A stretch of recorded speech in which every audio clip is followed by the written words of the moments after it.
জামাত শুরু হচ্ছে এখনই এবং সেটি সকাল ৮টায় যেহেতু নির্ধারণ করা হয়েছে। এছাড়াও বরিশালের অন্যান্য যে ঈদগাহগুলো সেখানে কিন্তু কোথাও 7:30 এবং কোথাও ৮টায় ঈদের জামাত অনুষ্ঠিত হচ্ছে এবং একই সাথে বরিশালের যে চরমোনাইর মাদ্রাসা, সেখানে চরমোনাইর যে পীর সাহেব তিনি সেখানে ইমামতি করবেন এবং তিনি সেখানে জামাতে অংশগ্রহণকারী যারা তাদের উদ্দেশ্যে আদর্শিক বক্তব্য রাখবেন, ইসলামিক বক্তব্য রাখবেন এবং সেখানে তিনি জামাত পড়াবেন। এখন যে কেন্দ্রীয় ঈদগাহ রয়েছে বরিশালে, এখানে ইতিমধ্যে উপস্থিত হচ্ছেন বরিশাল সদর আসনের সংসদ সদস্য অ্যাডভোকেট মুজিবুর রহমান সরোয়ার, উনি কেন্দ্রীয় বিএনপির উপদেষ্টা।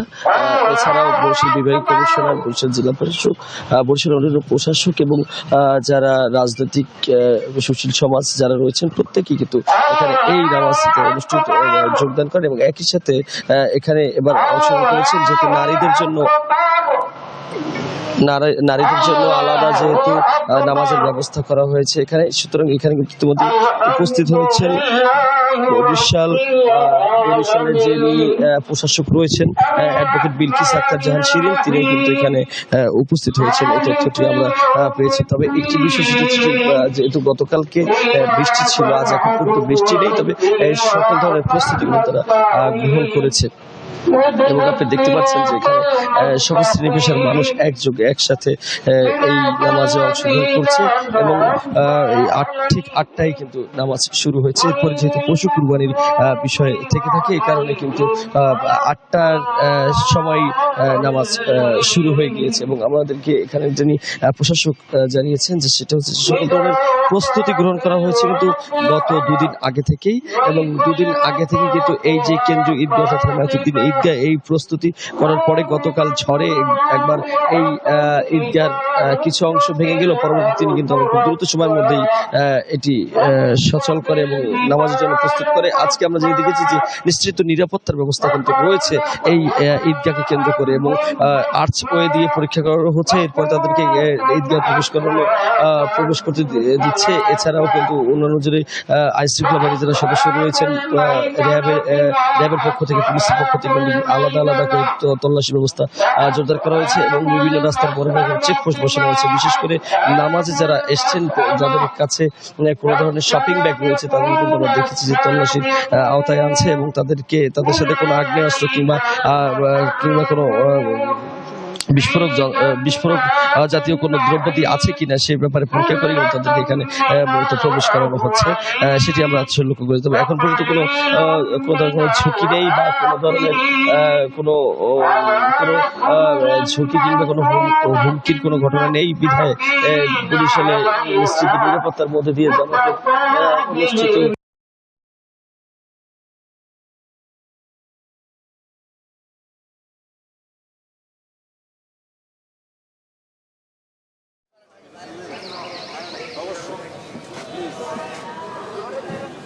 উচিত দেওয়া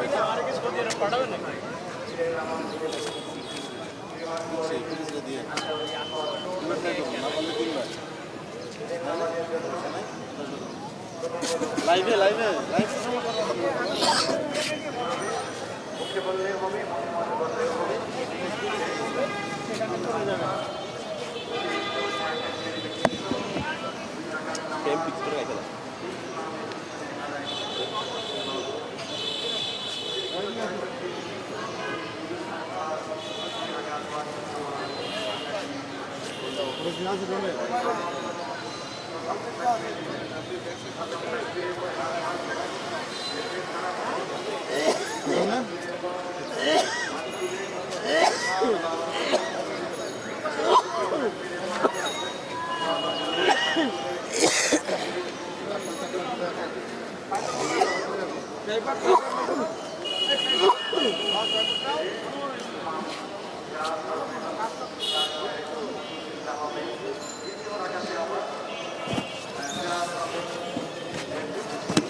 দেশবাসীকে পবিত্র ঈদুল আজহার শুভেচ্ছা জানিয়েছেন প্রধানমন্ত্রী তারেক রহমান।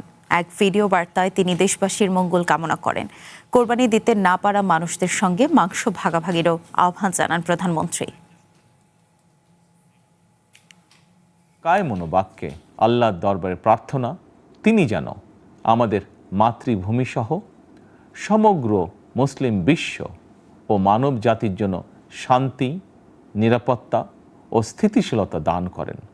একই সঙ্গে আমি বিশ্ব জুড়ে শান্তি, সম্প্রীতি এবং নিরাপত্তার জন্য মহান আল্লাহ রাব্বুল আলামিনের দরবারে প্রার্থনা করছি। প্রিয় দেশবাসী, আবারও আপনাদেরকে ঈদুল আজহার শুভেচ্ছা জানাই। সিলেটের শাহী ঈদগাহ ময়দান এবং শাহজালাল দরগা জামে মসজিদে অনুষ্ঠিত হচ্ছে ঈদের জামাত। আমরা চলে যাচ্ছি সেখানে।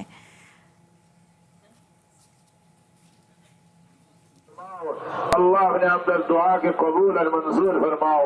वसल्लल्लाहु तआला अला खैर खल्किही मुहम्मद व अला आलिहि व अस्हाबिहि अजमाइन।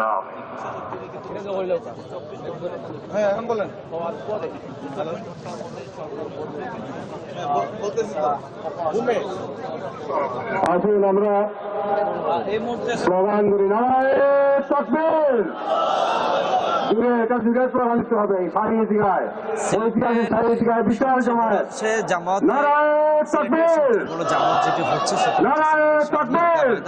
আপনি দেখতে পাচ্ছেন করে আল্লাহর এখানে মানুষ উপস্থিত হয়েছেন।